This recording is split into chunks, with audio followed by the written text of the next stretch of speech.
Bon, bah écoutez, je vous propose peut-être de démarrer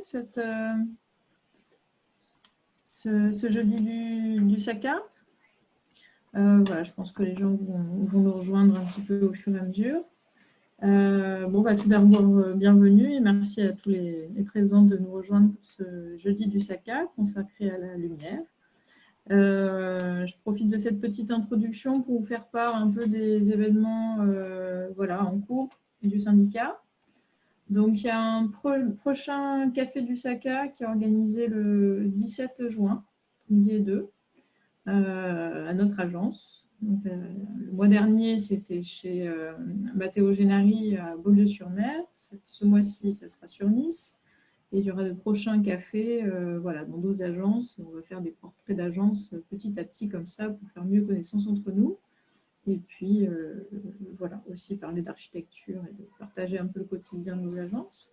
Donc voilà, le prochain café, c'est le 17 juin, si vous êtes disponible. N'hésitez pas à mettre ça dans votre agenda ou attendre une prochaine date, parce qu'il y aura de prochains cafés.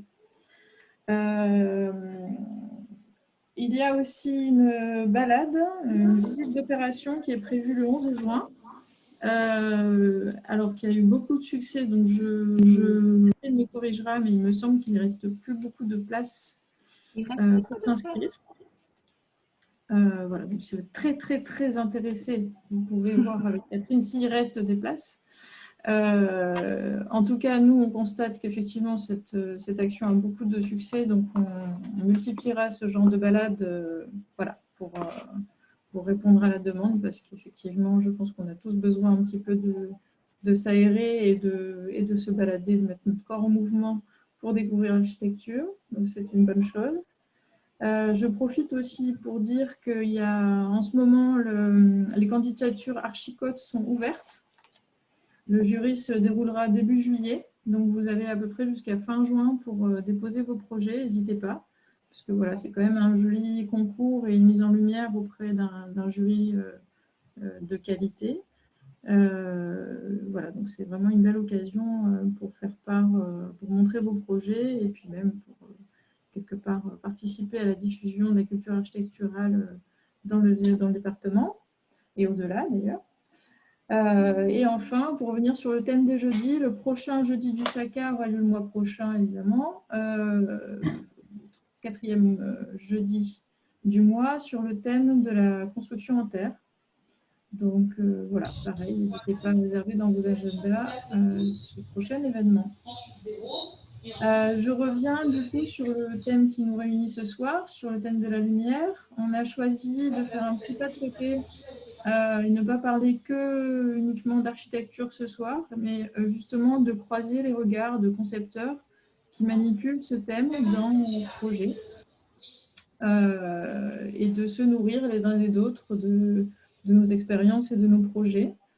Donc, nous avons invité l'agence Ceno et notre nouveau partenaire Epsilon pour débattre et approfondir ce thème très riche qui quand même sculpte et modifie grandement les ambiances et la perception des lieux que nous concevons. Donc, nous démarrerons du coup par la présentation de l'agence Ceno, Birgit Freeland et Serra Luminaire, Edgar Tréal qui sont présents ensemble. J'avais pas prévu peut-être d'en parler dans la présentation, mais leur binôme est très important parce que justement, quelque part, une des approches qu'ils ont en conception, c'est justement de mettre en avant ce partenariat qui est, ils en parleront mieux que moi, hein, mais c'est pour vous donner un peu le prisme de cette présentation, que ce partenariat se fait vraiment en amont et de façon constructive pour servir le projet et qu'il y ait une croisée de compétences et de connaissances des produits et de la technicité vraiment au service de l'effet et du geste architectural, scénographique voulu. Donc ça, il me paraît intéressant entre nous de faire un partage d'expérience et de savoir sur cette pratique. Donc pour faire une rapide présentation, hein, l'agence Ceno, donc Birgit Freeland, scénographe diplômée de la Villa Arson, dirige l'atelier Céno depuis 2005.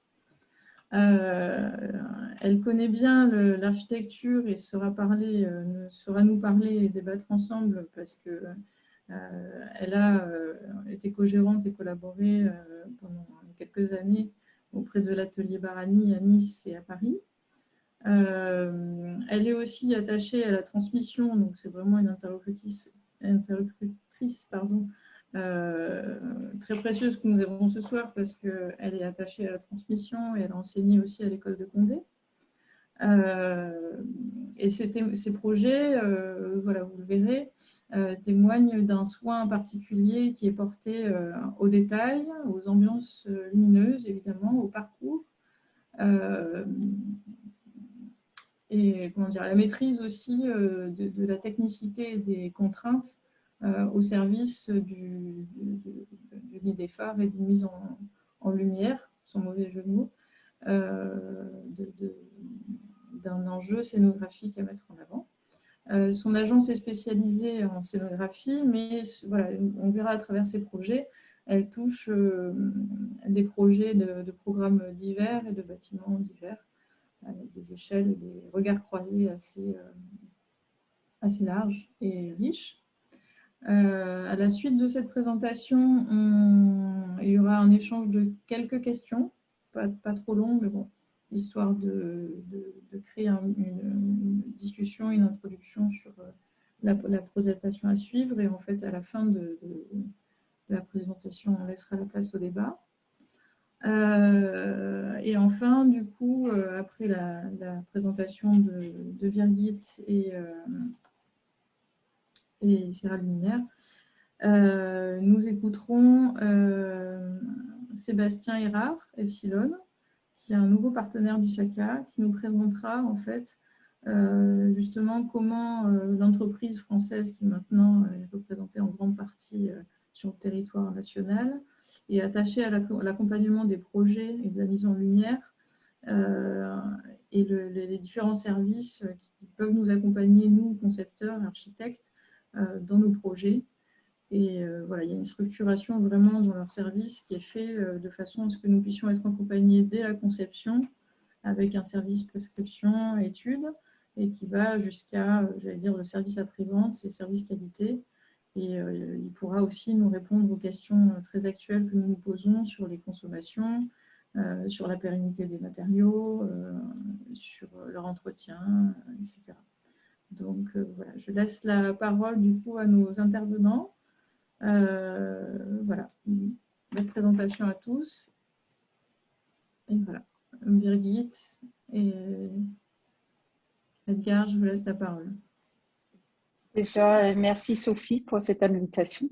On est très heureux voilà, de pouvoir parler de notre métier pour des gens de métiers très connexes. Juste une petite précision par rapport à Edgar Trehel, qui est concepteur lumière dans la société Céno et qui a aussi une autre casquette qui est sa propre société Céral Luminaire. Donc, il travaille et intervient dans les deux sociétés. Je partage mon écran, j'espère. Est-ce que je partage là? Est-ce que vous voyez mon écran? Non. Attends. Alors. Ah non, il y a 5 minutes, ça marchait. Attends, voilà, écran. Lancer.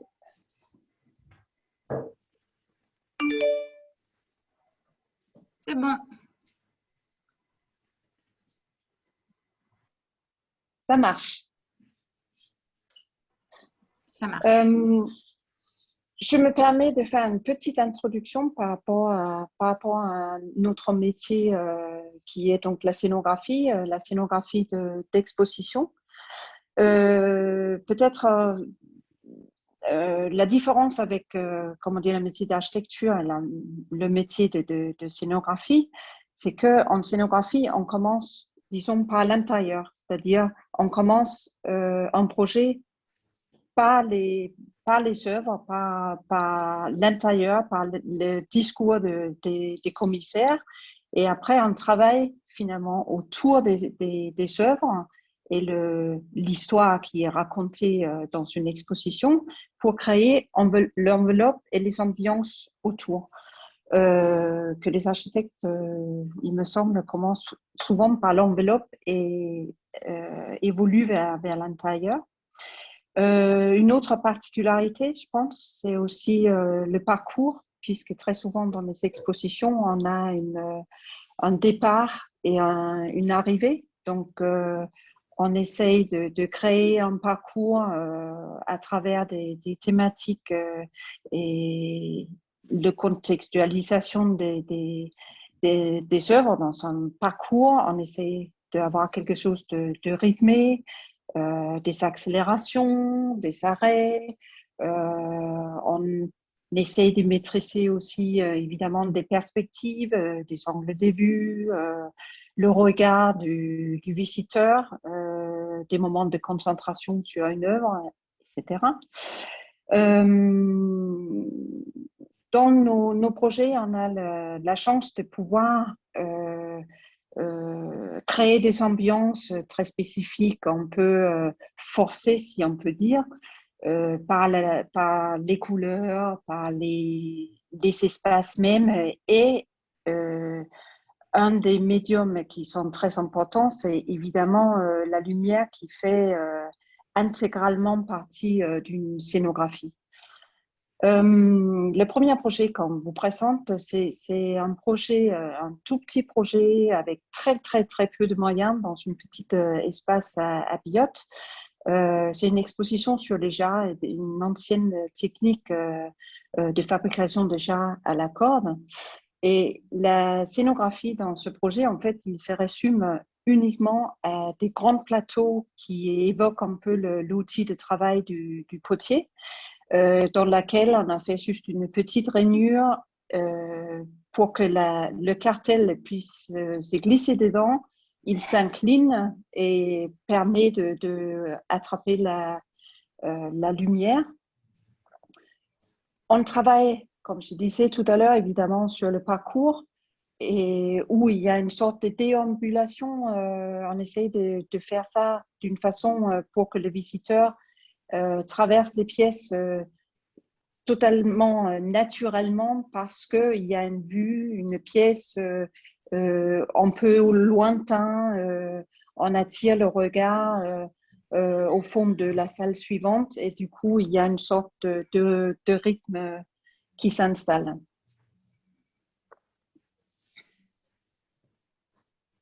Alors, ici, comme vous a dit Birgit, on a un bel exemple de petits lieux d'exposition avec parfois très peu, voire pas d'éclairage naturel.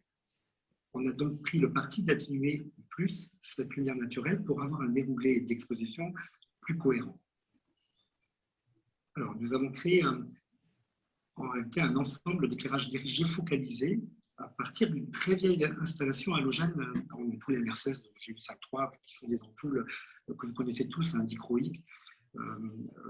Et ça nous a interrogé déjà sur comment on allait faire avec ces lampes pour avoir le choix, avoir la capacité de gérer les choses telles que nous l'entendions. C'est-à-dire pas de variateur, pas de possibilité de gérer des contrastes saisissants. Donc du coup, on a pensé aux ampoules Sora qui, peut-être pour ceux qui ne les connaissent pas, je vous invite à aller sur leur site. Et ces ampoules Sora permettent, en fait, des ampoules à LED permettent d'accessoriser énormément une ampoule à nu. C'est-à-dire que vous pouvez avoir tout un tas d'accessoires qui vont étirer la lumière, qui vont la dompter et en faire ce que l'on veut. En réalité, ces filtres peuvent aussi porter des filtres neutres qui vont aussi me servir éventuellement dans la réalisation de mon éclairage de variateur, puisque ces projecteurs ne montent pas. Donc, ce qui est important de voir, c'est donc grâce à ces lampes, je maîtrise à partir de projecteurs qui n'étaient pas faits pour réellement faire une belle mise en lumière, je maîtrise, je dompte, je rends possible une vraie scénographie lumineuse. Alors, ce qui est très important, c'est aussi que Birgit a dû aussi se plier aux positions de tous ces rails qui sont là et que nous n'avons pas choisis, que nous subissons. Donc, il a été placé de manière pertinente l'ensemble des disques dont elle vous a parlé, qui sont des disques qui font partie du support, du socle de l'œuvre, et au regard de la position des rails, mais aussi donc elle a pris possession complètement du parcours, de la déambulation, de comment on arrive, comment on va voyager à l'intérieur de cette exposition. Donc le point de feu est très très important dans ce cas-là, parce que cette exposition, si elle est réussie, ça va être aussi parce que les personnes déambulent sans jamais être gênées en quoi que ce soit par la lumière. Ils circulent, ils ne sentent que les valeurs, les contrastes. Donc tous ces choix de points de feu qui permettent d'accentuer les objets sans que le flux lumineux ne croise jamais le regard, invite à sentir toutes les subtilités, tous les contrastes saisissants. Et parfois, dans une autre pièce au loin, on voit une autre pièce, alors qu'on n'a pas fini de voir toutes les pièces. On est attiré, on est alléché, il y a quelque chose d'alléchant là-dedans. Et on n'a pas besoin de toujours voir une pièce dans sa totalité éclairée. On peut avoir des parties comme là, on voit d'ombre, d'autres de lumière.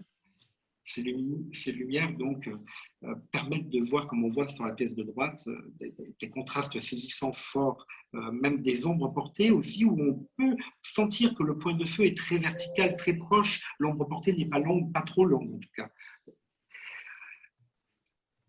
Et cette même pièce, dans une autre exposition, parce que c'est une exposition itinérante, là, la même pièce qu'on voit est présentée dans une salle pour la Biennale de design Saint-Étienne et baignée dans une lumière naturelle.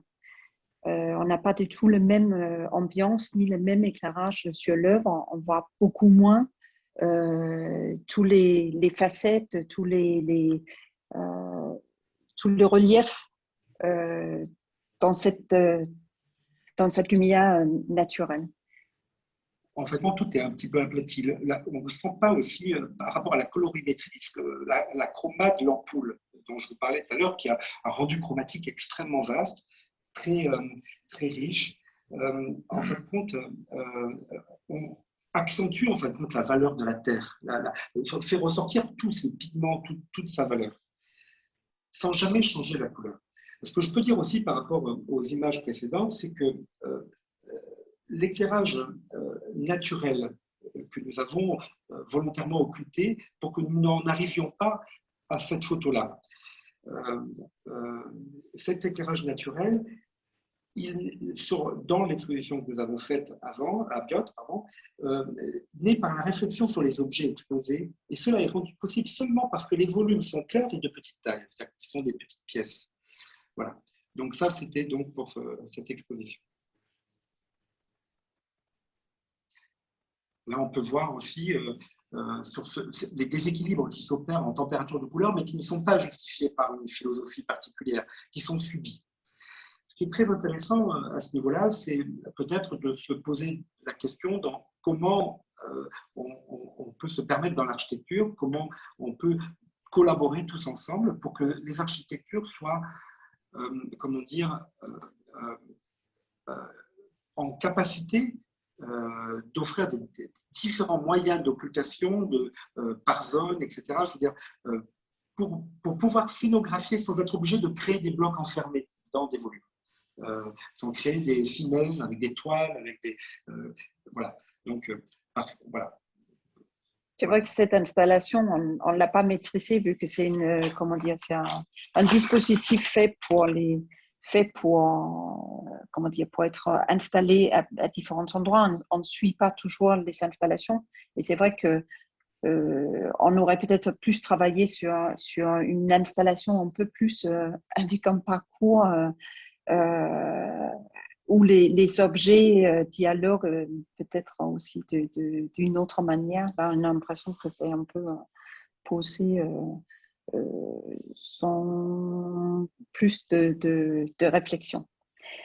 On continue sur notre projet qui est une exposition Formes vivantes qui a été présentée au Musée national Adrien Dubouché à Limoges. Encore une exposition à économie, ça nous arrive très souvent. Donc, dans cet exemple-là, on a simplement travaillé sur le MDF brut. Et les seuls endroits où on a, magnifié un peu l'intervention, c'est à l'intérieur des vitrines pour du coup faire ressortir les objets avec du coup une peinture claire à l'intérieur, aussi pour évidemment créer un réflecteur par rapport à la lumière. Ce qu'on ne voit pas très bien dans cette photo-là, mais qui nous pose souvent des problématiques, c'est la conservation des œuvres. Dans la vitrine en fond, vous voyez des ouvrages graphiques. Donc, le papier, il y a des règles très strictes par rapport à l'éclairement du papier. C'est uniquement 50 lux, que la céramique qui est en premier plan, c'est un éclairage qui peut, ou des objets qui peuvent être éclairés de manière un peu plus forte. Mais dans l'ensemble, il faut évidemment maîtriser qu'on a une sorte d'ambiance générale malgré ces contraintes. Alors, cette partie de l'exposition ne jouit d'aucune lumière naturelle. Le sol et les finesse construites pour cette exposition profitent d'un éclairage focalisé sur angle, dont le choix des points de feu permettent un parcours confortable et ergonomique. Alors, ergonomique, c'est par exemple, toujours cette capacité à arriver à lire les cartels pour les personnes malvoyantes ou autres. Mais au-delà de ça, lui, le sol, réfléchit à un doux éclairage d'ambiance qui permet de réduire les contrastes avec les vitrines. Ces vitrines dont on vous a parlé bien vite sont équipées, elles, d'un éclairage zénithal artificiel, de lignes de LED, positionnées de manière invisible, et qui sont équipées tout simplement d'un potentiomètre, puisqu'on est dans une exposition très économique, et qui permettent en réalité d'avoir un éclairage confortable et que l'on peut, au cas où les pièces exposées sont contraintes par rapport au nombre de kilolux qu'ils doivent recevoir par an, c'est-à-dire d'être protégés d'un excès de lumière. Alors, Berit parlait de 50 lux, mais là, en réalité, cette vitrine, je l'avais mesurée à 37. Et c'est vrai que la photo déforme un petit peu. On a l'impression que c'est très éclairé, mais en réalité, tout ça est très subtilement confortable. Donc, tout ça, donc, toujours pour ces vitrines, parfois elles contiennent donc des céramiques, mais le même éclairage diffus est plus soutenu. Et là, on peut arriver jusqu'à 150 lux dans certaines salles qui commencent à s'ouvrir vers la lumière naturelle, puisque ces salles ont un parcours, un déroulé qui va vers la lumière. Alors justement, dans la suite de cette exposition, l'éclairage naturel ici est très présent. Les vitrages possèdent un filtre neutre et anti-UV, c'est-à-dire qu'il limite un petit peu la quantité, parce que parfois il peut être exposé autre chose que des pièces en céramique. La lumière se propage par la gauche, et donc j'ai utilisé des projecteurs. Alors dans cette salle, contrairement à la salle que nous avons vue avant, avait des projecteurs assez anciens en halogène. C'est très compliqué à se servir de ces choses où il y a des rayonnements infrarouges et ultraviolets vers l'avant. Alors, ce n'était pas forcément un problème dans le cas de ce que j'éclairais, puisque là où on avait des choses fragiles, on utilisait plutôt des produits sans UV, sans IR, que nous procure la LED. Donc, la lumière donc, se propage par la gauche. Et donc, j'ai utilisé des projecteurs à lentilles interchangeables, d'ERCO. j'ai choisi donc des photométries adéquates qui accentuent légèrement l'œuvre centrale. Là, on peut le voir, l'œuvre centrale est accentuée légèrement et il y a un point de feu qui est très proche de l'œuvre et qui donne une ombre portée très délicate au sol. J'ai équilibré ma scène en focalisant à son tour, en créant une tache sur le socle à droite et qui est à cheval sur l'œuvre et sur le cartel. Et en réalité, cette astuce permet en réalité sans surexposer l'œuvre, de créer des contrastes qui vont venir opérer en équilibre à la lumière naturelle et à cette vitre qui fait que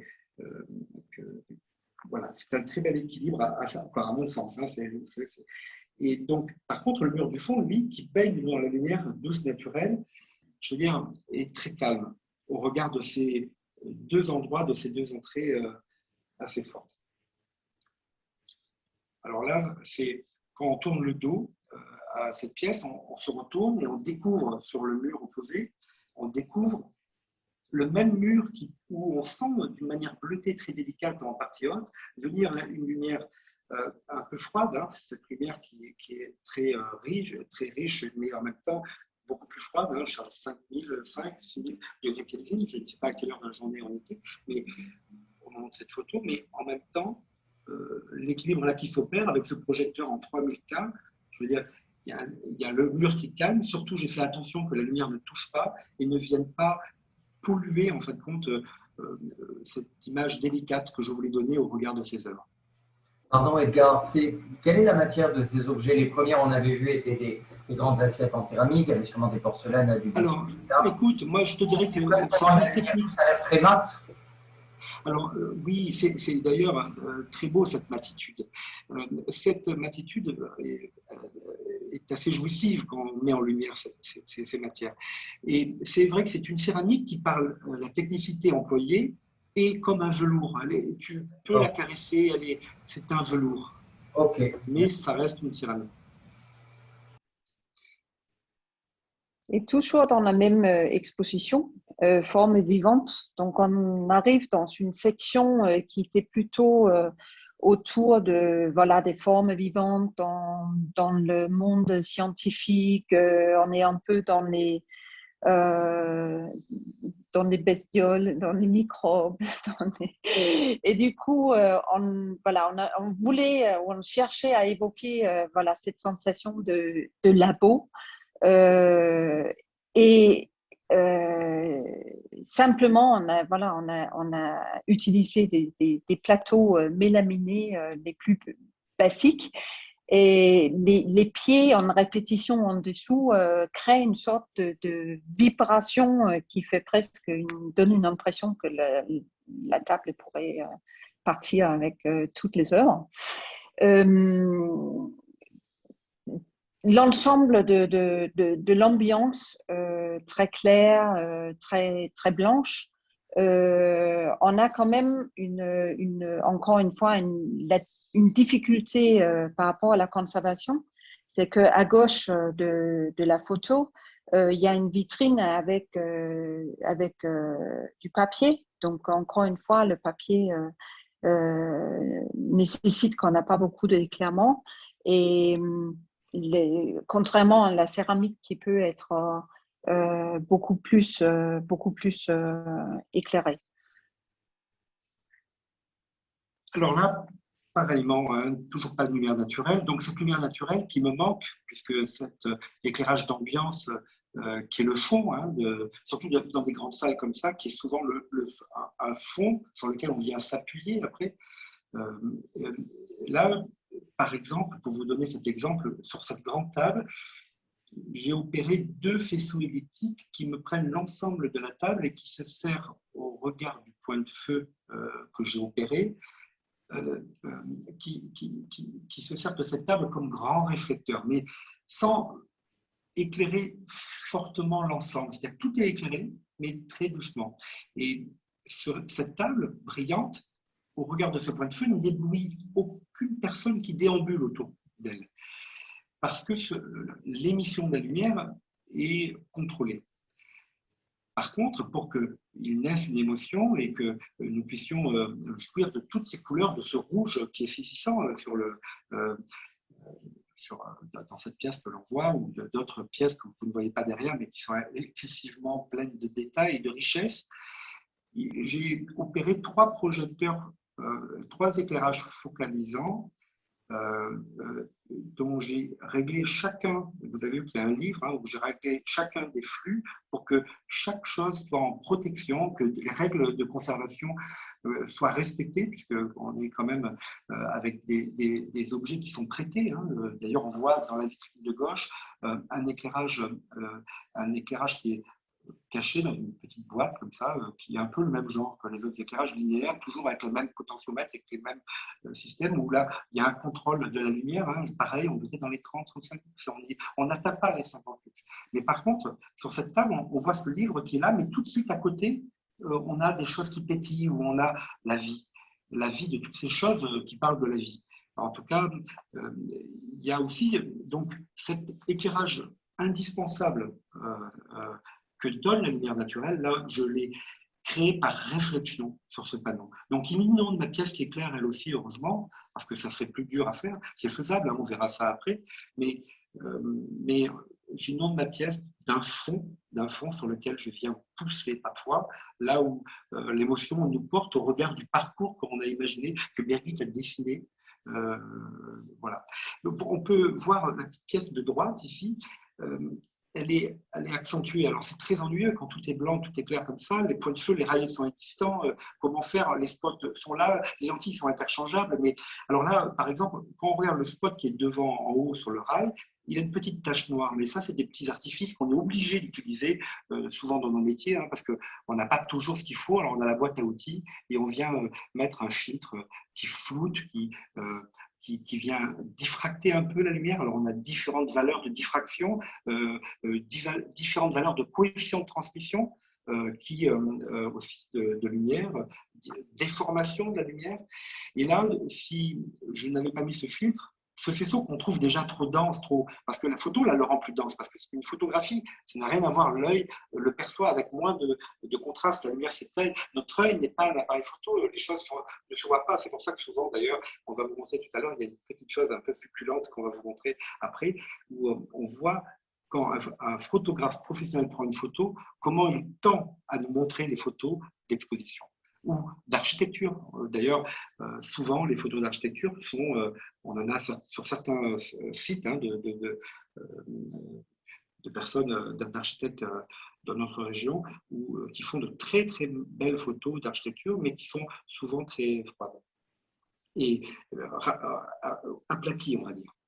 Donc, qu'est-ce que je peux vous dire sur le labo d'autres? Donc, en tout cas, un confort visuel important. Il faut qu'on déambule sans jamais avoir l'impression que l'on subit un éclairage ou qu'on le voit.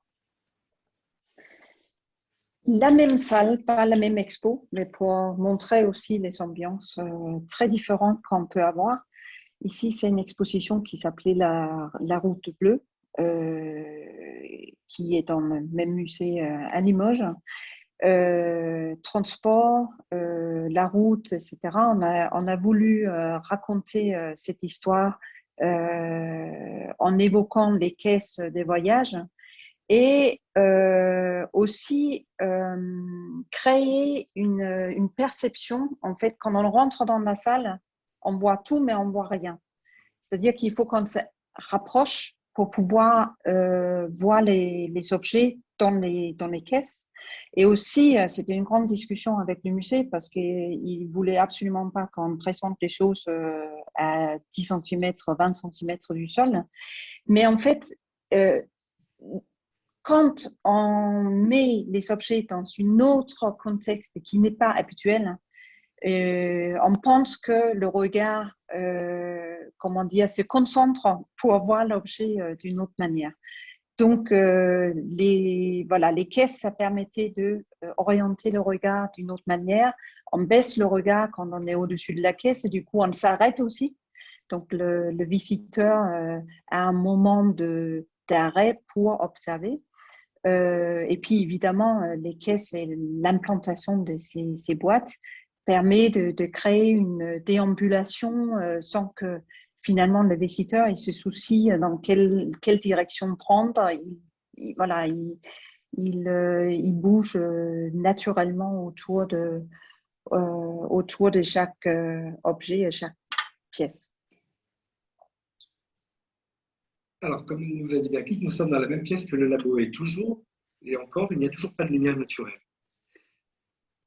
Alors ici, les projecteurs disponibles lors de la mise en place sont malheureusement encore ces fameux spots halogènes qui chauffent et qui ont une photométrie où on a peu de choix, où on est sur 2 photométries, une très intensive, trop intensive, et une autre très extensive. Bon, on a toujours la possibilité d'appliquer des filtres, bien entendu, etc. Mais cela étant des projecteurs de 100 watts, et puis en même temps, bon, en tout cas, le challenge ici était d'exprimer la lumière, par la lumière, en tout cas la rue bleue, de donner le plaisir de découvrir au fur et à mesure de la déambulation ce qui se trouve dans les pièces. Ce plaisir doit rester entier en tout cas jusqu'à la fin de la visite.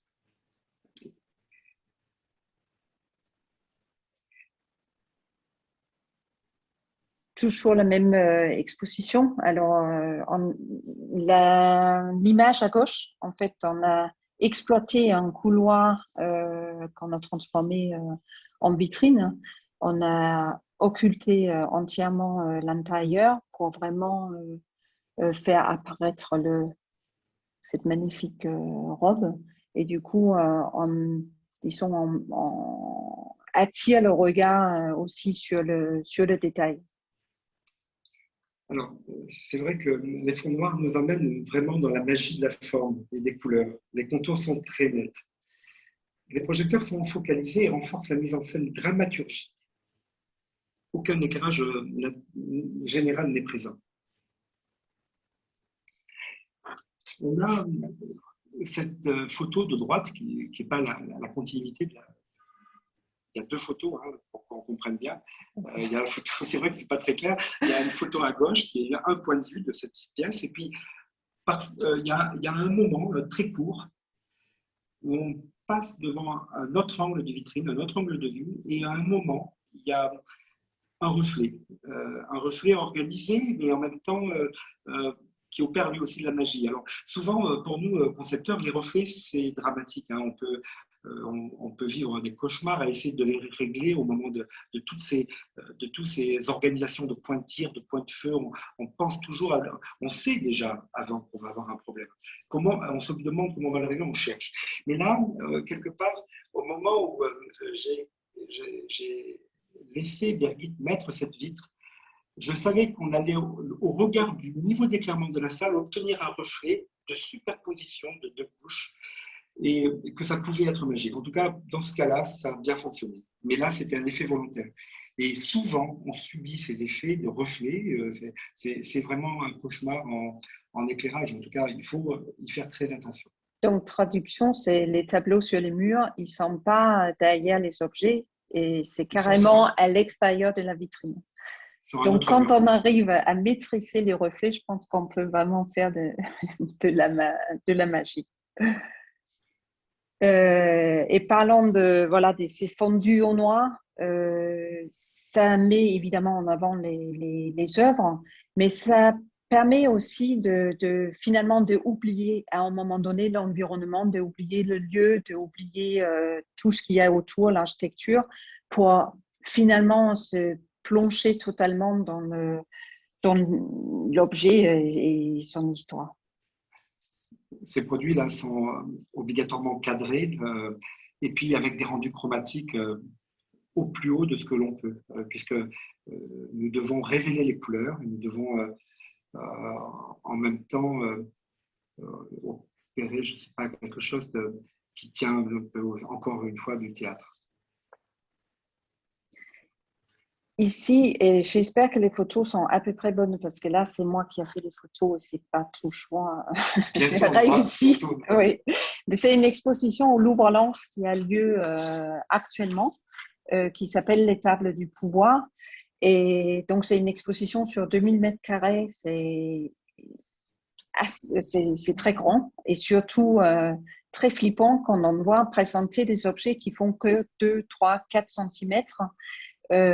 Donc, dans cet exemple-là, on a créé, en fait, finalement, on a créé des écrans avec ces vitrines encastrées, avec un éclairage intégré pour mettre en valeur uniquement les objets de toute petite taille.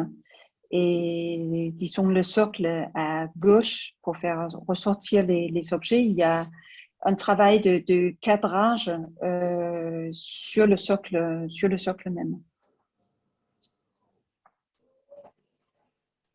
Alors ici, la lumière zénithale naturelle est contrôlée par la jonction devant le vitrage d'une grille à dentelle serrée.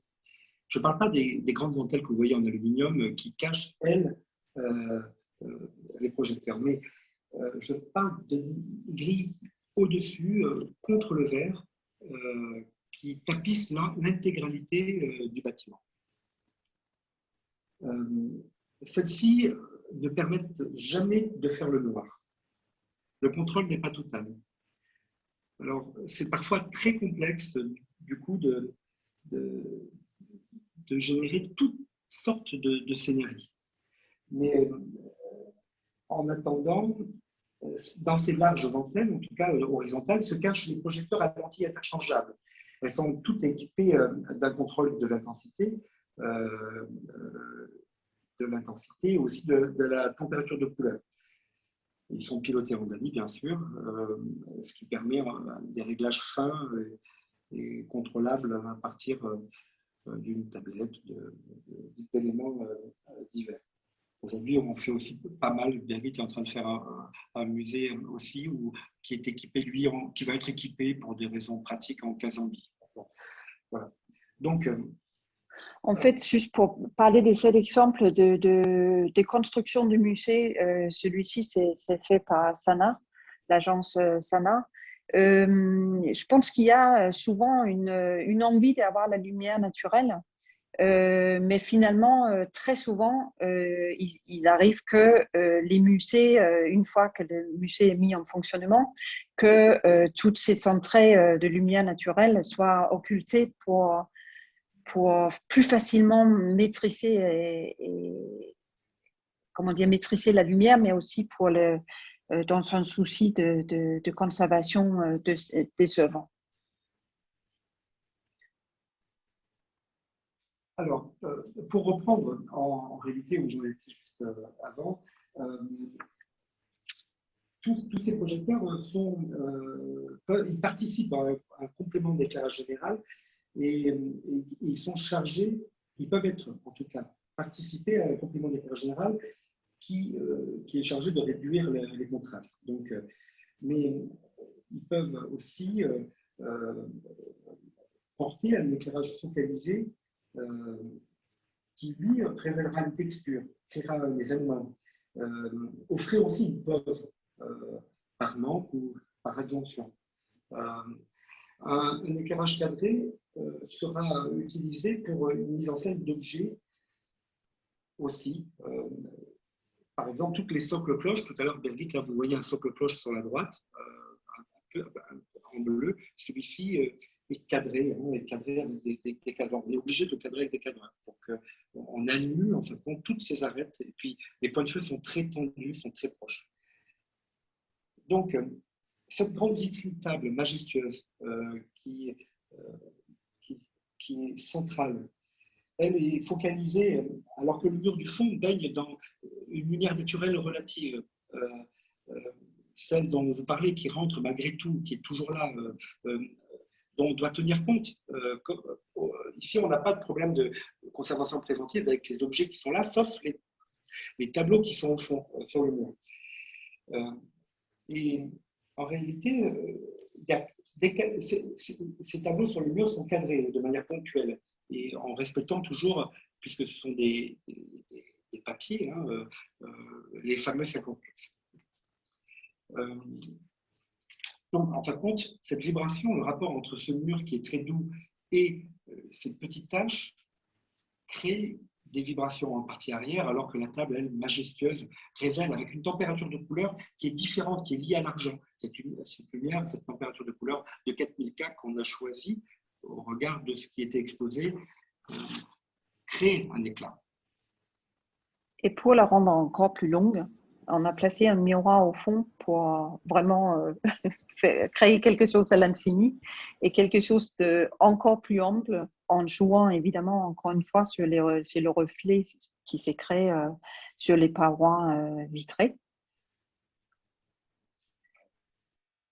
Un autre exemple de reflet, alors là on a mis en fond de vitrine un plexi noir et dans l'idée vraiment de finalement faire participer le visiteur à la scène.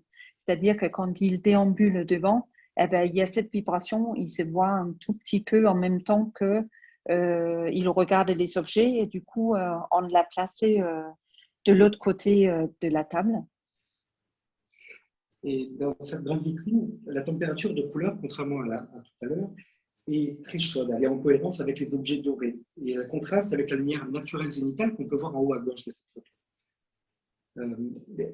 C'est un mélange un peu comme on a vu tout à l'heure d'éclairage général linéaire et d'éclairage accentué par de petits projecteurs de Réau. Ils sont intégrés lors de la fabrication de cette vitrine.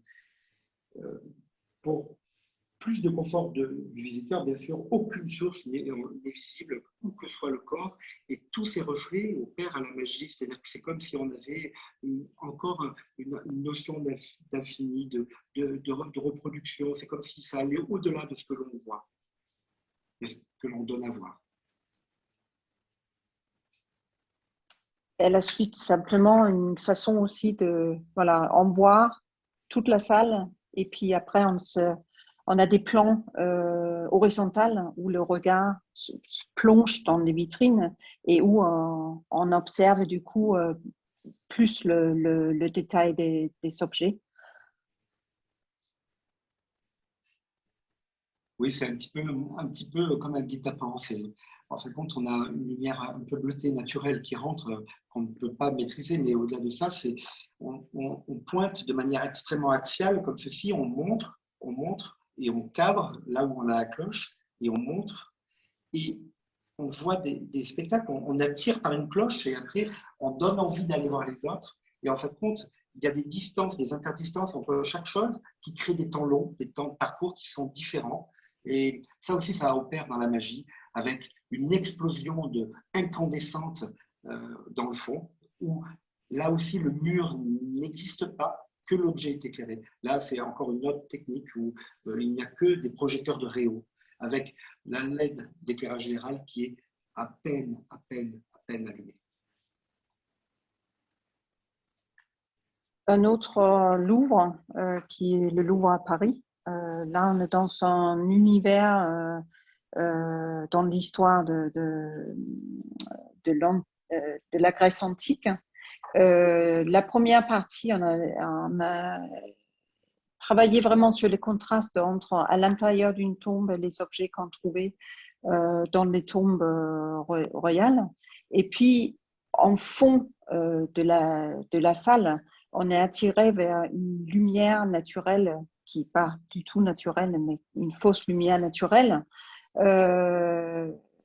qui est dans le discours scientifique le palais d'Alexandre le Grand. Donc, on s'est servi aussi de la complexité de l'architecture, finalement, à utiliser ces contraintes architecturales, mais qui permet du coup d'adapter le parcours et le sujet par rapport aux thématiques. Donc, le visiteur se dirige vers la lumière. Dans cette exposition, encore une fois, de plus, l'éclairage naturel était inexistant, totalement inexistant. Alors là, nous avons employé différents moyens pour apporter un éclairage d'ambiance. Tout d'abord, dans la partie basse de la vitrine, se trouve un joint creux invisible, inscrit dans la menuiserie. Il permet une sortie linéaire et contrôlée de la lumière. Elle se réfléchit dans le plafond qui, lui, est en métal. Et dans un contrôle parfait de la luminance. Tout ça dans un contrôle parfait de la luminance. Il participe aussi à l'accentuation par le dessous de tous ces petits objets que vous pouvez voir. Ils ont tout un tas de formes diverses. Et ils sont accentués, malgré leur forme, correctement dans tout leur état. C'est des choses que l'on perçoit de loin correctement. C'est quelque chose que nous n'aurions pas pu faire par le haut. Un fond de scène apaisant, celui dont vous a parlé David, cet immense panneau lumineux, crée une immense scène d'extérieur. Il est éclairé par des wall washers et avec une température de couleur qui est de 4000 K, contrairement à ces bijoux que vous voyez, en vitrine, qui eux sont éclairés en 3000 K. Les contrastes s'opèrent dans une volonté quasiment d'imiter la lumière naturelle dans le fond. Et c'est encore une fois ce fond de salle, au regard de la complexité de ce que l'on vient de vivre avant, de toutes ces pièces, le temps qu'on passe dans ce moment-là, c'est un endroit apaisant. C'est un endroit où la lumière elle est contrôlée et confortable. Et tous les projecteurs, en fin de compte, zénithaux, rythment dans l'ensemble de ces salles, vraiment de manière équilibrée, l'ensemble des déplacements. Je suis navrée de vous interrompre parce que c'est passionnant. Normalement, dans le timing, il vous reste entre 5 et 10 minutes. Je vous laisse suivre. Et... On va accélérer. On va très, très, très vite. On est très, très long. Oui, j'en ai mis trop d'images. On va à la fin. Alors attendez, là, c'est juste très intéressant. En réalité, c'est que des projecteurs de Réau. Et ces petits projecteurs invisibles de Réau travaillent parfois de manière... sur des matières métalliques et créent des irisations qui sont un peu spectaculaires. Et voilà. Sinon, le reste est un petit peu du même acabit de ce que je vous ai raconté. On va passer très, très, très, très vite. Non, si, c'est obligé. On ne peut pas tout parler. Avant, c'était super, mais tu n'as pas montré les textes. C'est assez spectaculaire. Hein. Pas de lumière. C'est un peu comme je vous ai expliqué tout à l'heure à Limoges. Dans cette exposition sur la céramique où il y avait de la lumière naturelle qui rentre, je vous parlais qu'il y avait un contrôle de la lumière qui arrivait sur le mur. Là aussi, il faut absolument cadrer toutes ces têtes pour qu'on ait le minimum de flux arrière, donc les points de feu sont proches, créer des contrastes saisissants, montre toutes ces coups d'outils qui ont permis de créer ces ouvrages. On va passer sur juste 2 derniers projets. Et du coup, voilà, tout ça, vous n'allez pas voir, vous allez être frustrés. Non, ce n'est pas possible. Oui, mais ce n'est pas possible. Non, un sujet, je pense, très intéressant par rapport à la Fondation Vasarely. La Fondation Vasarely a été dessinée par lui-même, donc Victor Vasarely, et les œuvres à l'intérieur également. Et quand on a fait la rénovation de la fondation, en fait, le bâtiment devient œuvre. Dans les contraintes des réglementations par rapport à la conservation des œuvres, on ne peut pas laisser la lumière entrer de la manière que Victor Vasarely l'a voulu. Donc, il y a eu une grande discussion sur, voilà, est-ce qu'on doit occulter pour respecter les œuvres à l'intérieur ou est-ce qu'on doit laisser les bâtiments vivre tels que Victor Vasarely a voulu son bâtiment. Du coup, voilà, on a… Avant les travaux. On a dû occulter en fait cette lumière zénitale. Est-ce que c'était un bon choix? Mais la DRAC nous a imposé de protéger les œuvres et du coup en contradiction finalement avec le projet de Victor Vasarely. Pareil pour une salle qui était un atelier et qui est devenue une salle d'exposition. Au plafond, il y a Vasarely a travaillé avec des tubes fluo Et dans cette salle-là, il y a des fluos dans des packs. Mais vu qu'il fallait préserver l'œuvre de Victor Vasarely, on a dû maintenir cet éclairage avec des fluos voilà, qui finalement, on est obligé de les éteindre parce que ça ne convient pas du tout dans une salle d'exposition. Donc, c'est intéressant ce côté conservation par rapport aux œuvres et par rapport à la limite de ces contraintes. Là, le type d'émission, par exemple, pour cette photographie, c'est une émission qui ressemble à une lumière d'atelier, en réalité, qui crée un aplat de lumière sans ombre. C'est souvent le cas pour de la peinture contemporaine. En tout cas, on retrouve souvent ça dans des galeries ou des musées qui éclairent l'ensemble de leur semestre, souvent. Voilà. On va finir sur un travail que Eka, il a fait l'éclairage dans toutes les stations souterraines du tramway, et en collaboration avec Agnès Pinot-Anest, on a fait un travail sur la mise en lumière de l'œuvre d'Agnès Pinot-Anest. Alors, oui, en réalité, ça a été une rencontre donc, avec Ernest Pinot-Anest que quand on m'a confié juste l'éclairage de cette œuvre-là, mais du coup, j'ai éclairé plus ou moins toutes les œuvres, puisque j'ai eu une conversation avec chacun des artistes, puisque nous avons dessiné l'ensemble des luminaires des quais, qui équipent les quais. Nous avons dessiné ça dans l'agence, et nous les avons fait fabriquer en France. Et on a vérifié en fin de compte que tous les artistes étaient conscients de la lumière. On leur a expliqué la lumière, comment elle allait. Et c'est encore aussi une lumière réfléchie, indirecte, qui ressemble encore à une lumière du Nord, à une lumière d'atelier. Donc là, je parle pour Tania Moreau, pour Jean-Charles Blé, par exemple. Par contre, là, ici, pour Agnès Pinot-Anest, c'est un exemple d'éclairage. Donc, c'est une rencontre avec lui où il m'a présenté sa manière de voir son œuvre, son œuvre et ce grand écran, cette statue de Samothrace qui a le petit Garibaldi qui est posé sur sa partie manquante, on va dire.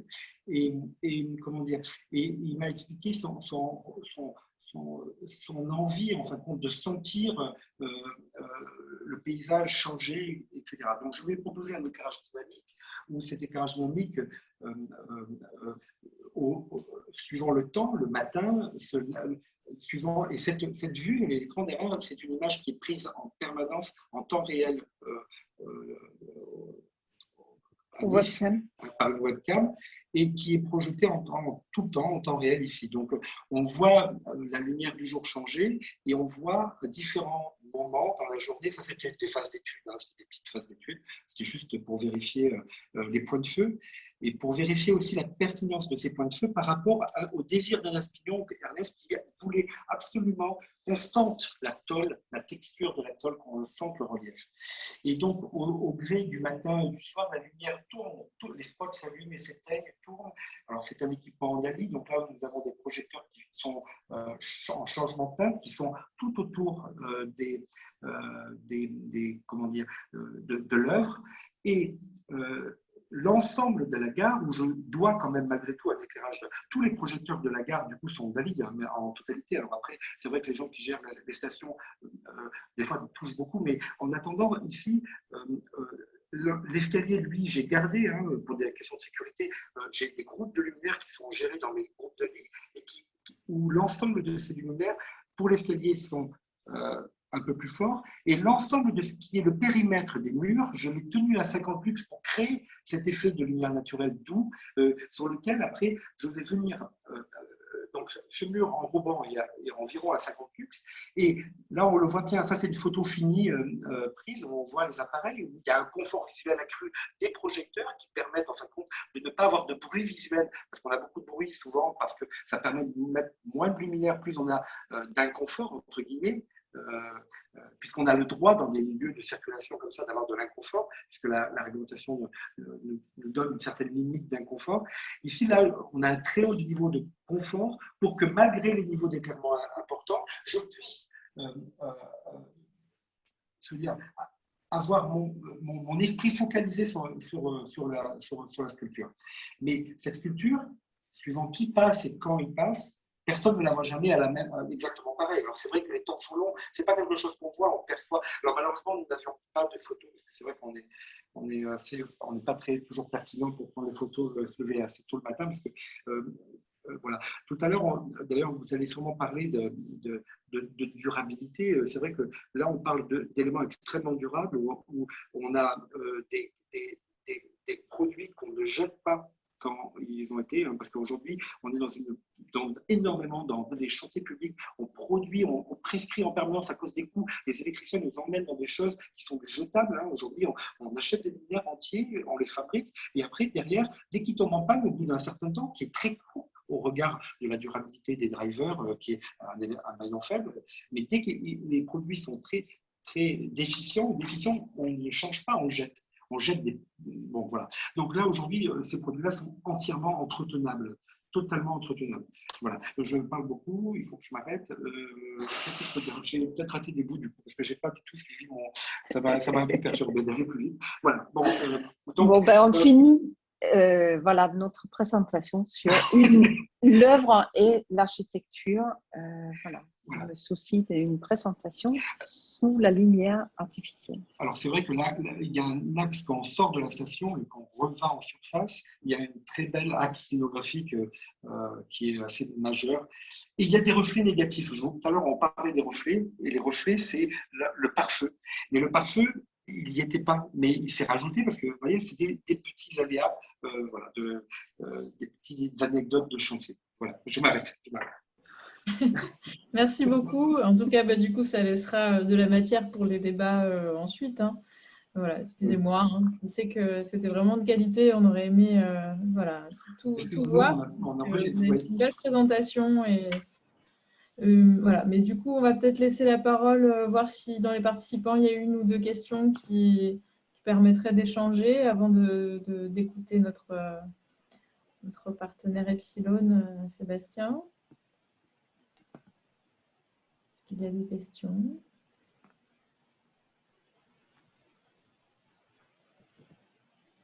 Bon, attendant une question. En tout cas, je vous remercie d'avoir croisé. C'est vrai que c'était lors de nos échanges avec Birgit de tenir à ce qu'il y ait, j'allais dire, à chaque fois des projets ciblés qui parlent d'objectifs de concepteurs à la fois pour vous, scénographes, et nous, architectes, de parcours, de gestion de la lumière, etc., de gestion des contraintes et aussi de croiser les échelles. Effectivement, on parle de l'objet et puis on termine sur l'espace public. Donc, on est vraiment sur des latitudes d'intervention très larges. Alors, il y a peut-être une question. Bon, non, il y a un remerciement. Donc, écoutez, c'est parfait.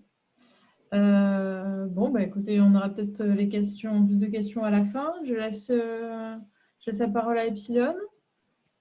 Sébastien Hérard, si vous voulez prendre le partage d'écran. Vous m'entendez là? Oui, on vous entend, oui. Ouais. Vous me voyez aussi? Oui, on vous voit. Ok. Bonsoir à tous. Tout d'abord, à mon tour, je voudrais remercier le SACA pour son invitation. En introduction, comme on est nouveau partenaire et que peu de gens nous connaissent, je vais essayer de vous expliquer assez rapidement comment est né Epsilon. Epsilon est une société de distribution et de fabrication de luminaires. Elle est née il y a un peu plus de 30 ans de la rencontre de 4 sociétés de distribution, toutes spécialisées dans l'éclairage. Et à l'époque, évidemment, le marché de l'éclairage n'était pas ce qu'il était. Voilà, lors de cette rencontre, puisque sur leur secteur respectif, ils rencontraient un problème concurrentiel important. Pour pallier à ce problème de concurrence, ils ont décidé ensemble de s'associer dans une marque.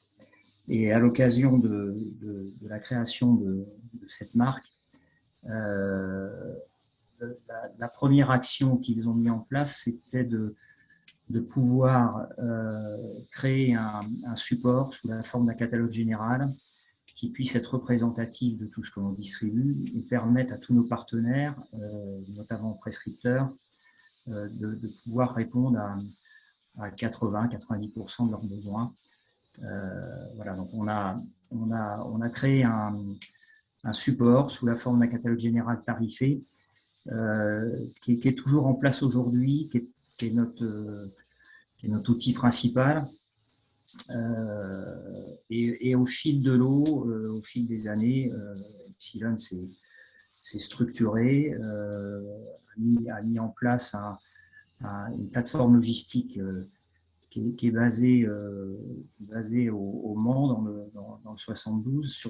Sur cette plateforme logistique, on a évidemment mis en place un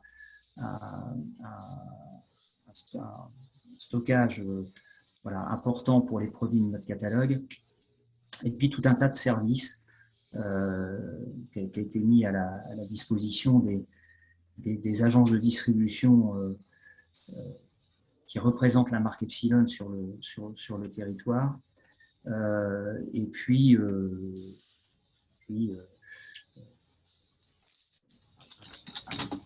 un bureau d'études. On a investi aussi il y a quelques années dans un photogoniomètre qui nous permet aujourd'hui de maîtriser totalement en interne la conception de nos propres courbes photométriques. Et puis à l'horizon de 2010, c'était un des objectifs des associés de l'époque, c'était de pouvoir un jour, puisque on a toujours revendiqué notre positionnement de marque de distribution. Le métier à l'origine n'était pas la fabrication, mais on a toujours voulu un jour pouvoir maîtriser en interne la conception de nos propres produits. Et pour ça, à l'horizon de 2010, on a créé sur ce même site une deuxième entité qui s'appelle Epsilon Production, et qui nous permet aujourd'hui de maîtriser totalement en interne la conception d'une partie de nos propres produits, l'assemblage, le câblage et l'intégration de toute la partie électronique, module et driver. Voilà, donc ça c'est une évolution importante en termes de positionnement marché et statut. Voilà, après avoir été uniquement pendant des années une marque de distribution, aujourd'hui on a plus d'une centaine de références qui sont totalement maîtrisées en interne. C'est un phénomène qu'on souhaite amplifier évidemment dans la prochaine édition de notre catalogue général qui sortira probablement en fin d'année ou en tout début d'année prochaine. On aura voilà, je pense à peu près 30 à 40% de notre catalogue général qui sera totalement maîtrisé en interne. Et l'objectif, sur un catalogue qui fait 500 pages, bien évidemment, on n'arrivera jamais à 100%, mais l'objectif, ce serait d'avoir une maîtrise de 50% du catalogue maîtrisé en interne. Est-ce que vous voulez faire le partage d'écran pour illustrer Oui, alors j'ai mis un petit document pour illustrer un petit peu ce dont je suis en train de vous parler.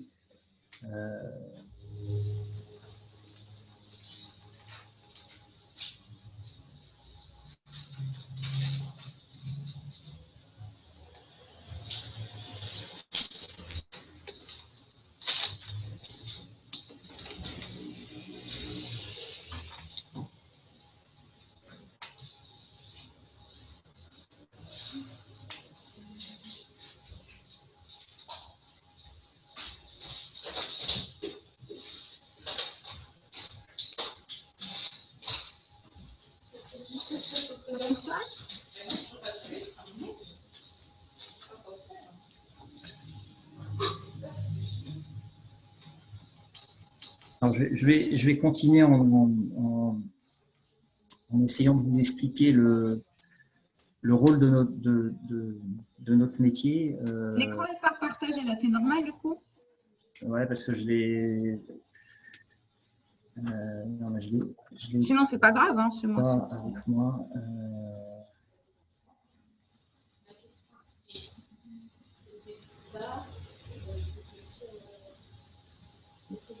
Écoutez, ça ne fonctionne pas, mais c'est pas très grave. Bon, Est-ce que vous voulez que Catherine prenne le partage d'écran et vous parlez par-dessus? Ouais, si elle peut, ouais. Est-ce que c'est possible? C'est possible ça, Catherine? Parce que vous avez, enfin, voilà, vous l'avez bien, il existe et il est travaillé. Moi, je le vois, je pense que ça fonctionne du coup.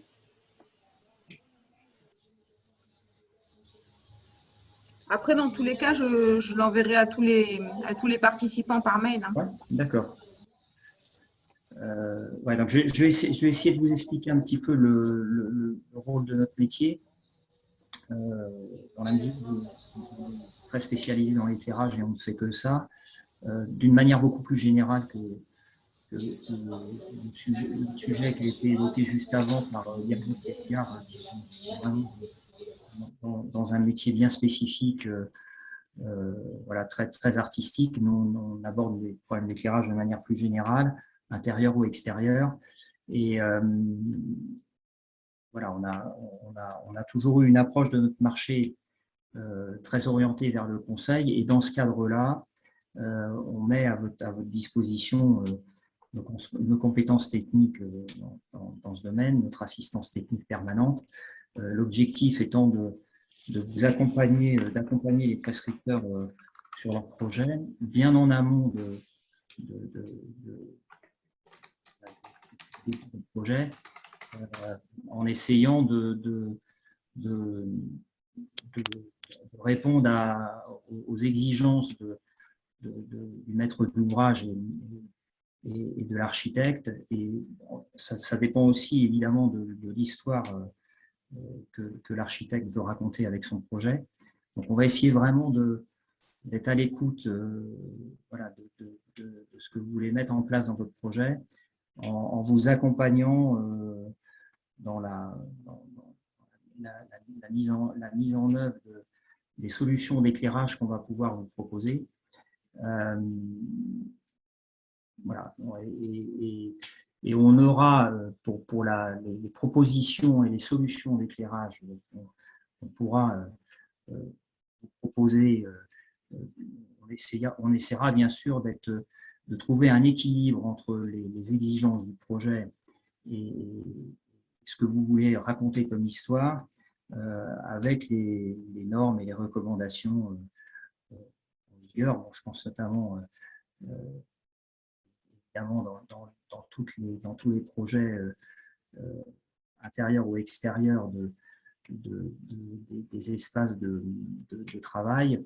On aura comme support principal la EN 12464-1 qui est une norme et une recommandation qui nous permettra par activité et par type d'espace dans chaque activité d'avoir précisément le niveau d'éclairement moyen à maintenir que l'on devra respecter, l'UGR du luminaire avec lequel il faudra travailler et l'uniformité qu'il faudra respecter. Voilà, donc on a tout un tas de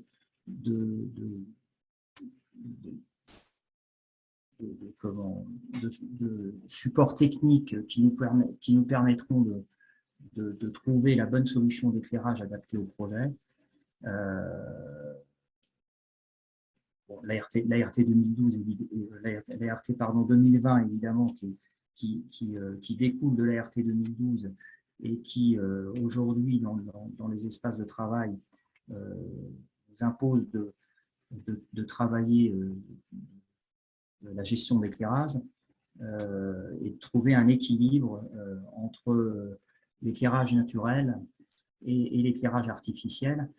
C'est pour ça aussi que dans la conception l'architecture de vos bâtiments, à l'inverse de ce que David et Edgar ont évoqué tout de suite, où eux, ils sont plutôt, voilà, quand ils travaillent sur une exposition, ils font le focus sur leurs œuvres et ils font attention à ce que la lumière naturelle ne vienne pas polluer l'ambiance générale et les œuvres. Nous, à l'inverse, on est obligé de tenir compte bien évidemment de la lumière naturelle et plus on en aura, mieux ce sera, puisque le seul levier qu'on a pour diminuer la consommation énergétique de l'éclairage artificiel, c'est l'apport de lumière naturelle. Voilà, dans le cadre de la RT 2020, la gestion d'éclairage aujourd'hui est trop peu utilisée dans les espaces de travail, pas de manière pertinente en tout cas. Donc, voilà, il faudra de plus en plus y penser, l'utiliser et trouver un équilibre entre cet éclairage artificiel et cet apport d'éclairage naturel.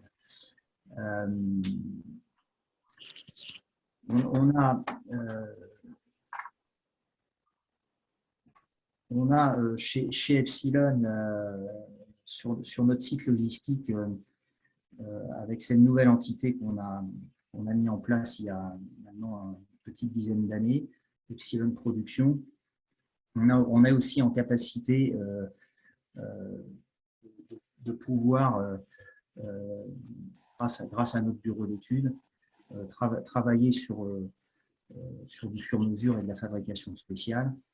Dans le petit support que vous avez en partage, je vous ai mis un exemple très rapide de ce qu'on était capable de produire pour des projets spécifiques. Voilà, en 2017, on est intervenu sur un projet dans votre région, pas très loin de chez vous, en tout cas à Port-Grimaud, par l'intermédiaire d'un designer de l'ouest de la France, voilà, qui a été missionné par un maître d'ouvrage qui possède un site touristique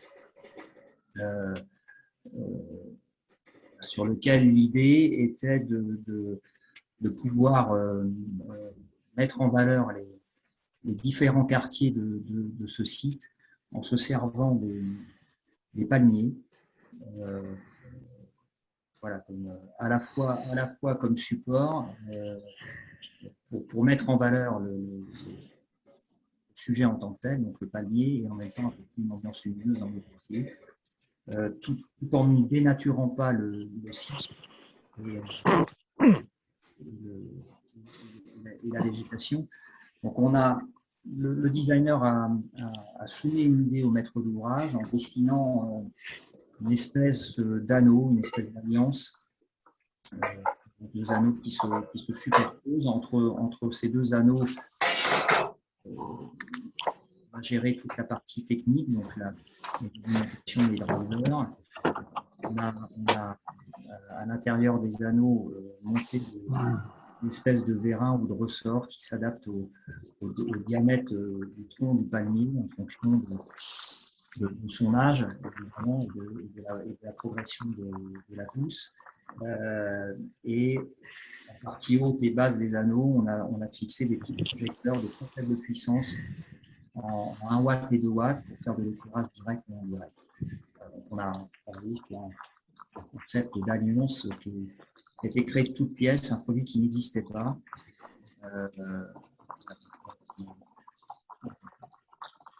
On s'est inspiré de ce que nous a dessiné ce bureau d'études design. On a fabriqué un prototype assez rapidement pour faire des essais et on a réussi à équiper un quartier complet. Enfin, on a besoin d'une cinquantaine d'annonces pour équiper un quartier complet. Voilà, donc aujourd'hui, on est capable, dans le cadre de ce qu'on vous propose, de vraiment s'adapter au projet et encore une fois à l'histoire que vous allez vouloir raconter, en vous proposant des solutions d'éclairage soit qui existent dans notre catalogue, soit qui n'existent pas, mais qu'on peut aller chercher voilà, ailleurs en fonction des exigences des projets et des idées, ou alors on va travailler sur quelque chose soit une fabrication spéciale dérivée d'un produit existant qui sera dans le catalogue, soit une création sur mesure. Voilà, à titre d'exemple, c'est ce qu'il y a à la fin du support avec cette alliance. Voilà. Aujourd'hui, on est capable de répondre à tout type de projet en intérieur ou en extérieur. À la fin du document, vous avez quelques photos de réalisation des projets sur lesquels on a travaillé. Voilà. Je vous remercie, c'est très clair. Bon, bah écoutez, je ne sais pas, est-ce qu'il y a entre-temps des questions et... Là, je vois qu'il y a, voilà, vu l'horaire, peut-être des personnes qui doivent partir. Est-ce que... Voilà, je vous laisse la parole pour place au débat. C'est toujours intéressant d'avoir un intervenant qui est capable de fabriquer et d'aider à la conception mécanique, on va dire, d'un projet. Donc ça, c'est une très forte valeur ajoutée, au-delà du catalogue en soi, que je ne connais pas bien. Je connais Epsilon depuis très longtemps, hein, mais depuis 34 ans, donc Epsilon, je connais. Mais en même temps, c'est vrai qu'aujourd'hui, le projet qu'il nous a montré, hein, qui date de 2017, est intéressant. C'est vrai qu'aujourd'hui, la loi sur la pollution lumineuse nous impose un autre challenge aujourd'hui, c'est de réinventer la manière dont on va éclairer dans l'espace public. Et ça, c'est très intéressant.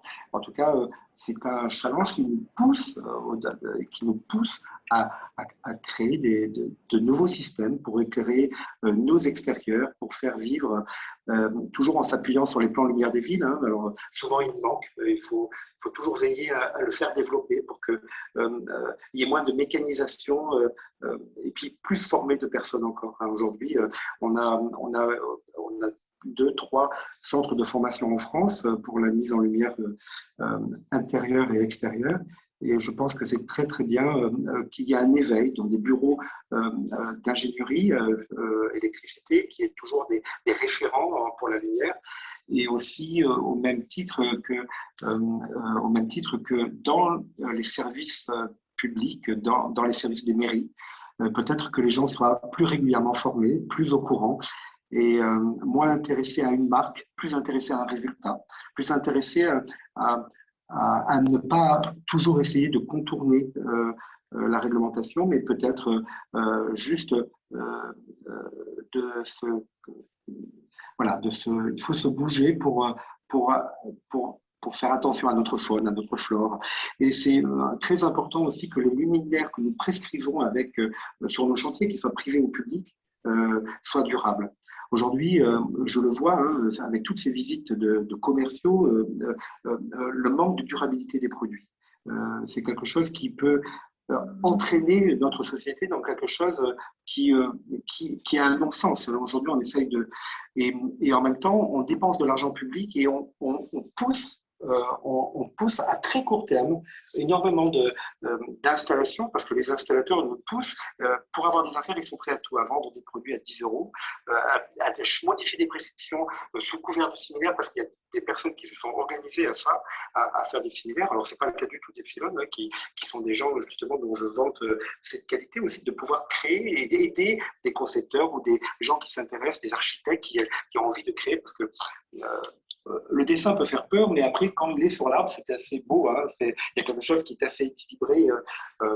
Après, au regard des photométries du type d'arbre, je pense que ça marche plus ou moins bien. C'est qu'il avait une canopée, si je peux l'exprimer, un feuillage qui était un peu dense, donc il y avait un peu une surexposition qu'on peut trouver maladroite. Je pense que ça peut être très, très beau. Souvent, oui, les photos, c'est pas évident. D'ailleurs, sur le projet, c'est toujours pareil aussi. C'est pas évident. Tout à l'heure, on a raté quelques photos terribles. Voilà. Mais enfin, voilà. En tout cas, c'est super d'avoir des intervenants en France, comme Epsilon, qui sont capables aussi de nous accompagner pour créer des outils pour éclairer mieux. Je voulais juste rebondir sur ce que disait, pardon, je voulais juste rebondir sur ce que disait Edgar, parce que en effet, j'ai totalement oublié de parler dans mon intervention d'un aspect important. Il parlait de la durabilité des produits. Et oui, c'est un des enjeux d'Epsilon. Bon, évidemment, la partie production, on la maîtrise depuis peu. Mais en tout cas, dans les choses qu'on est en train de mettre en place depuis 2 ans, et notamment dans ce qu'on produit maintenant, on essaye vraiment, et on va beaucoup communiquer là-dessus sur la fin d'année 2021 et pour 2022, sur cet aspect Made in France, circuit court, cette démarche vertueuse qu'on a vraiment envie d'avoir dans la conception de nos produits. On essaye progressivement, puisque on n'a pas été plus fort que les autres depuis le début d'Epsilon Production. On a aussi été chercher des choses en Asie, mais en tout cas depuis 2 ans, un petit peu avant la période Covid d'ailleurs, on a trouvé des partenaires en Europe qui nous permettent de travailler avec des coûts de revient identiques à ce qu'on était capable d'aller chercher en Asie.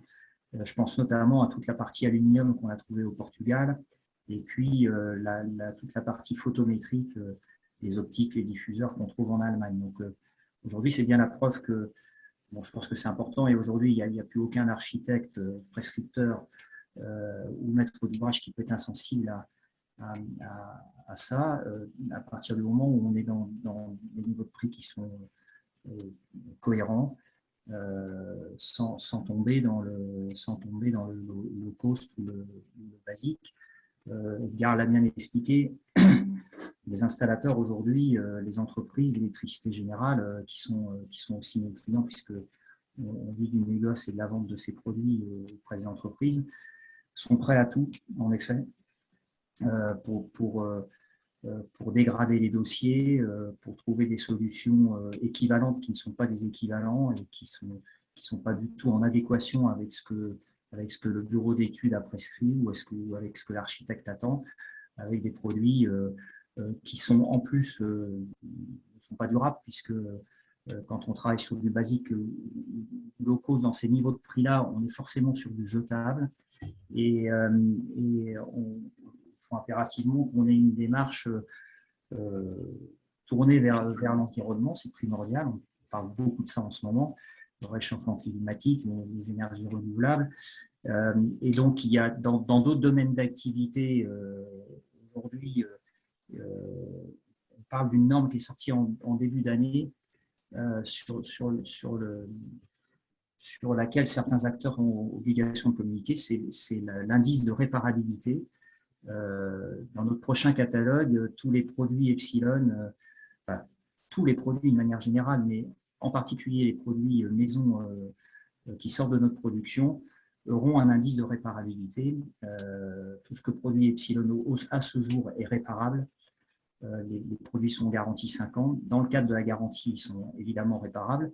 Alors sur un produit là, aujourd'hui, voilà, hormis la partie électronique, le module et le driver, bon, c'est les deux composants les plus sollicités, les plus sensibles qui peuvent tomber en panne. Donc, dans le cadre de la garantie, nos produits sont réparables. Et au-delà de la garantie, évidemment, ils seront toujours réparables à la charge du maître d'ouvrage. Mais voilà, c'est un aspect très, très important. Et au-delà de la réparabilité, évidemment, on sera obligé, dans les années à venir, nous on y a déjà réfléchi, c'est des choses qui sont compliquées à mettre en place, mais il faudra évidemment avoir des fiches environnementales sur les produits qui permettent de déterminer le bilan carbone du produit que vous posez, voilà, comment il a été fabriqué, où il a été fabriqué, l'aspect consommation, comment on va le recycler. On voit bien que c'est des sujets compliqués, puisque pour évoquer quelque chose qui parle à tout le monde, voilà, quand on voit ce qui se passe dans l'automobile, par exemple, on a du mal à comprendre que, voilà, par exemple, le bilan carbone d'une voiture électrique aujourd'hui, La démarche est vertueuse quand on achète une voiture électrique et qu'on roule avec une voiture électrique en France, parce qu'on ne pollue pas en France, mais si on fait le bilan carbone de cette voiture, on a bien en amont, on a pollué en Inde ou en Chine. Voilà, donc ça va être important voilà, ces sujets-là vont être très très importants et primordiaux pour les années. Pareillement pour la production des LED, en réalité, on produit quelque chose qui va faire une économie à l'utilisateur final, mais on a énormément de pollution qui est générée pour les produire. On a énormément aussi de territoires qui sont occupés. Souvent, le phosphore, on le trouve qu'à certains endroits qui composent des LED. Et en réalité, ces endroits sont souvent soumis à des pressions extrêmement fortes des pays d'Asie qui tiennent des territoires entiers en dehors de leur territoire à eux, qui entretiennent des guerres, etc. Il y a énormément de choses très polluantes qui sont tournées autour des LED. En réalité, on a remplacé quelque chose qu'on faisait avant, où SRAM était en Allemagne, ils faisaient leur bulbe avec un filament. Et en fin de compte, on a tout déplacé. On a déplacé le problème ailleurs. On a juste déplacé le problème ailleurs. Aujourd'hui, on a des pollutions dans les composants électroniques qui composent les LED. C'est quelque chose d'extrêmement détestable, tout ça. On est un peu pris au piège de ce que l'on fait. Tu as très bien expliqué avec les voitures électriques, c'est tout à fait le cas. On pollue énormément de manière délocalisée. On ne sait même pas encore recycler toutes ces masses de piles d'accumulateurs de batteries que l'on va devoir retraiter. Même si les gens s'organisent pour essayer de le faire. Mais l'organisation n'est pas à l'échelle, comme le reste en général. C'est jamais à l'échelle. Il y a de bonnes volontés, mais jamais généralisé. On est peut-être tout seul. On est tout seul, on est tous les deux. Non, non. En réalité, on est très content, mais on est très content des avancées technologiques. Mais il y a tout un tas de choses qui ne vont pas vers ça. La LED a permis la miniaturisation de certains luminaires, elle a permis de nouveaux challenges, de nouvelles intégrations. Elle n'a pas réellement permis de grandes avancées au niveau de la durabilité des produits. C'est pas vrai, c'est un mythe. Mais en réalité, parce qu'avant, on avait des navettes Xenon, par exemple, à Gabekov, que vous connaissiez, monsieur, mais utiliser des Xenon, on n'était pas obligé d'installer autre chose. Donc, ça durait déjà 25 000 heures. Aujourd'hui, quand on achète des rubans moyens, ils sont donnés en bas de gamme, des fois à 10 000 heures, des fois à 15 000 heures, des fois à 25 000 heures, rarement au-delà. Donc, en fin de compte, on consomme moins, mais on consomme ailleurs pour les produire. Et voilà. Donc il faut faire attention à tout ce qu'on fait en réalité. Surtout, en tout cas, au moins qu'on puisse réparer. Au moins que le produit puisse être réparable et pour longtemps, pas pour un an. Parce que quand on construit un bâtiment public, une école, ce n'est pas 5 ans. Au bout de 5 ans, ça on doit jeter parce que souvent, on commence à avoir des pannes et les pannes s'enchaînent. On a toujours des grandes quantités sur les projets, des très grandes quantités. Et quand on commence à avoir des problèmes, on passe notre vie à changer des produits. Et les interventions, ça coûte cher. Et puis, quelque part, voilà, il y a quelque chose de très malsain là-dedans. Voilà. Voilà, faut espérer. C'est une question qui nous anime, en tout cas, à mon avis, déjà tous ce soir, et qu'il faut qu'on travaille, chacun dans nos domaines et dans nos compétences à développer. Et pour nous, c'est une mine d'or, parce que c'est vrai que quand on est sur des projets, et Birgit, ça doit être pareil à ton échelle aussi, sur tes projets, c'est que on va avoir ces questions-là sur le gros œuvre, sur les menuiseries, sur une palette de matériaux et de composants très différents et très... On ne peut pas être spécialiste en tout, donc c'est pour ça que vraiment c'est très précieux qu'on ait ces conseils-là de votre part et ces informations pour qu'on puisse faire un rôle de pédagogie auprès des maîtres d'ouvrage, parce qu'on reste quand même mandataire de nos projets, pour cibler l'effort, faire de la sensibilisation, et que quand on a un maître d'ouvrage vertueux qui veut, en général c'est assez rare qu'on ait des maîtres d'ouvrage qui veulent changer les ampoules tout le temps, transmettre l'information, savoir le quantifier et savoir le comparer. Parce que c'est vrai que ce que j'entends sur les LED, je suis ravie d'avoir votre argumentaire, parce que j'en ai entendu parler, mais sans que ça soit vraiment verbalisé et argumenté. Et j'ai des bureaux d'études environnementaux qui prônent la LED, mais qui calculent les points et qui disent on gagne des points en mettant de la LED, parce que des fois, c'est ça aussi, les grilles de performance environnementale, et on se retrouve à faire des choses qui ont assez peu de sens. D'ailleurs, à ce propos, je vous invite à suivre un petit webinaire qui doit être encore disponible sur le site de l'Association française de l'éclairage, qui Oui. parle des subventions européennes allouées, les CE, là, quoi, les subventions, et dont certains fabricants profitent en fin de compte pour dire mais investissez dans ce luminaire d'éclairage public, il va être gratuit, vous pouvez. Mais en réalité, il faut voir ce que l'on a de gratuit et la qualité et comment ça va. Parce qu'en fin de compte, on obtient quelque chose à l'aide d'une aide, mais le webinaire explique bien la personne qui présente le cas qui a été étudié de près et qui est dénoncé par l'AFE explique bien en fin de compte la manipulation qui est opérée et ce que l'on obtient. Et du coup, par exemple, au niveau des communes ou autres, ce que ça implique dans le temps. C'est-à-dire qu'on on est fourni de quelque chose et que l'on va devoir changer très rapidement et on ne pourra pas avoir une deuxième fois des aides à court terme. Voilà, la notion de coût global. Très voilà. Oui, tout à fait. Coût de maintenance et coût global, en effet. Ouais. Mais il y a beaucoup de pièges en fin de compte qui sont opérés. Voilà. Des gens qui se servent de niches comme ça et donc c'est très très intéressant de suivre aussi ça. L'Association française de l'éclairage est un bon référent éclairage aujourd'hui où il y a beaucoup de volontaires associatifs qui se mobilisent, qui sont des spécialistes pour faire avancer correctement les choses. Voilà, en tout cas, et aussi parfois pour dénoncer des pratiques non tolérables. On vous partagera le lien, si vous voulez bien, avec Catherine. Oui. Voilà, si on peut se le transmettre. Oui. Et puis, je veux bien la présentation aussi de Birgit, comme ça, je la renverrai à tout. Ça peut être intéressant d'ouvrir sur d'autres liens, en effet. Merci. Oui. Voilà. Bon, il faut qu'on s'arrête de parler, sinon demain c'est encore. Parce que maintenant, à cette heure-ci, il n'y a plus de terrasse ouverte. Encore, on peut aller boire un verre, on a encore 1h15. Voilà. Très bien. Bah, écoutez, je ne sais pas. Là, je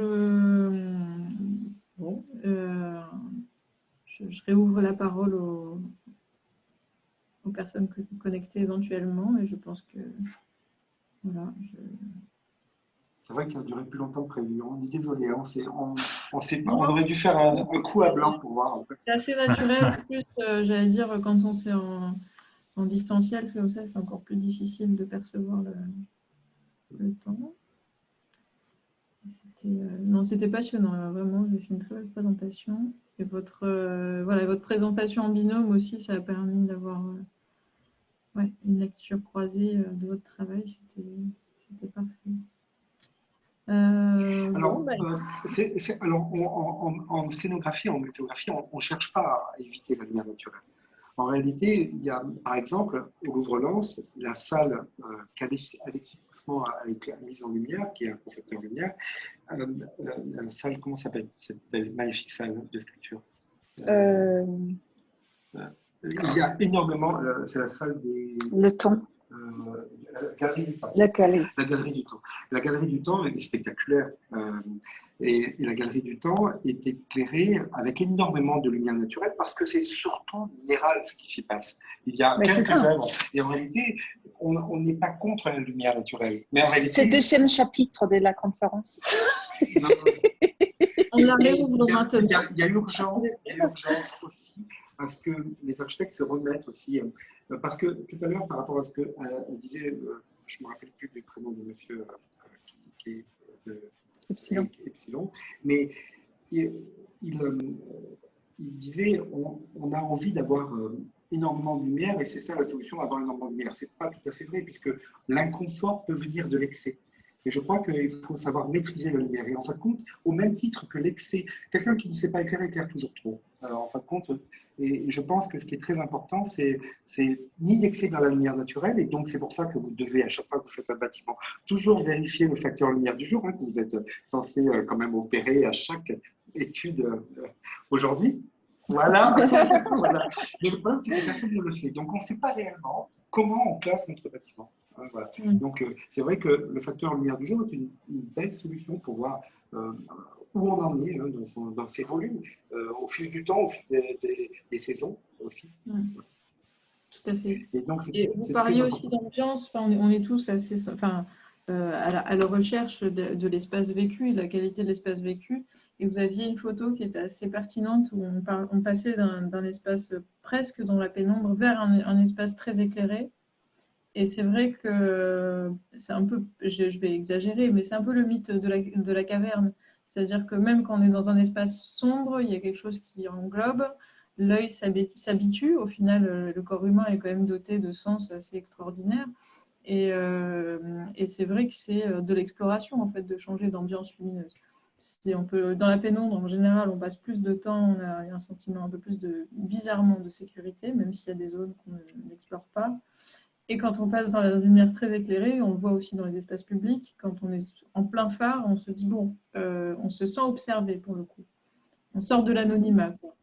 Donc c'est vrai que nous aussi, quand on conçoit nos bâtiments et nos espaces, dans les parcours architecturaux, il y a un peu tout ça qui s'opère. Effectivement, quand on a les yeux éblouis, on n'a plus la lecture de l'espace le temps que les yeux s'habituent. Et que ce soit en lumière artificielle ou naturelle, c'est un effet qu'il faut que dont on doit se méfier, en effet.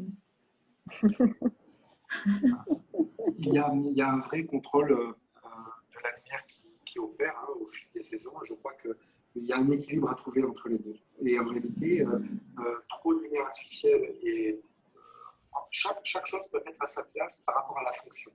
Et en réalité, dès qu'on sait pourquoi on éclaire un lieu, tout de suite, tout va déjà mieux. Pourquoi? Quelle est la destination des locaux? Qu'est-ce qu'on doit faire? On doit se poser tout un tas de questions et puis, bien entendu, comme il a dit tout à l'heure aussi pertinemment, on doit adapter aujourd'hui nos éclairages par des capteurs, alors pas avec des groupes de luminaires qui réagissent parce qu'ils sont près des fenêtres. Ceux qui sont près des fenêtres, ça appartient à des groupes et ils descendent en lumière, etc. etc. Voilà, c'est la base aujourd'hui, ça devrait être, et je le vois moi au niveau des prescriptions, c'est pas encore rentré totalement dans les mœurs, je veux dire, et souvent on impose des agressivités visuelles parce que je pense que le positionnement des luminaires au regard des postes de travail n'a pas été très très bien étudié. On sent qu'on les a mis, mais on a vu dans le catalogue que l'UGR était 19, que la norme c'est le minimum autorisé, c'est-à-dire que là on est au taquet du désagréable déjà. Il vaut mieux être à 16 par exemple. Mais l'UGR c'est quoi? C'est quelque chose qui dépend de la position du corps dans l'espace. Donc ça ne suffit pas de dire ah ben tiens il est bien l'UGR 19, ça ne veut rien dire. Tout le monde vous le dira. Bon.